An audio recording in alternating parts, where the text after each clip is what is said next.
Kasato Zone, Chisenyi 2 Parish, Kampala Central Division, a home to thousands of Somali nationals living in Uganda.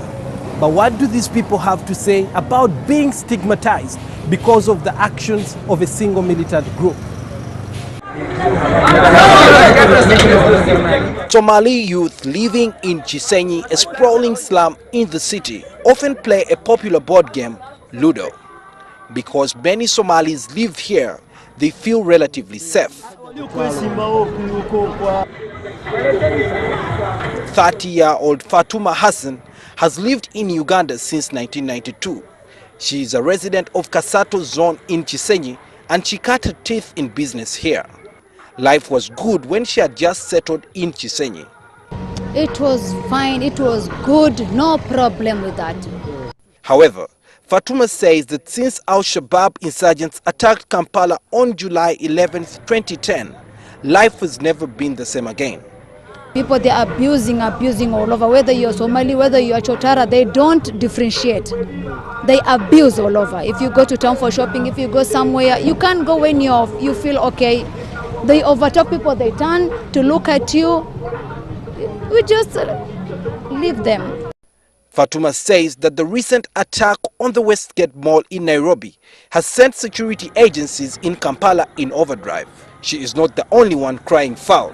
Mohammed Dauda Ali has also faced racial profiling. But most of the times we explain to them Al-Shabaab, the word Al-Shabaab is just, it means youth. So, and it's a group of people who are called terrorists. But it doesn't mean all Somalians are terrorists, you know. So we are okay. We don't have a problem with them. It is not easy for many Somalis to do business in an environment poisoned by suspicion. We left our country to be in a citizen of Uganda, to be as a refugee, to seek for peace and order in the country, to grow up well. We are tired of saying Al-Shabaab. We want to fight against this issue. However, leaders of the Somali community have taken the initiative. Often they hold meetings with relevant state and security organs to discuss the threat of terrorism. We have to fight. We have to fight both sides, how we live peace in this country. When you're safe, I save. When I save, you save.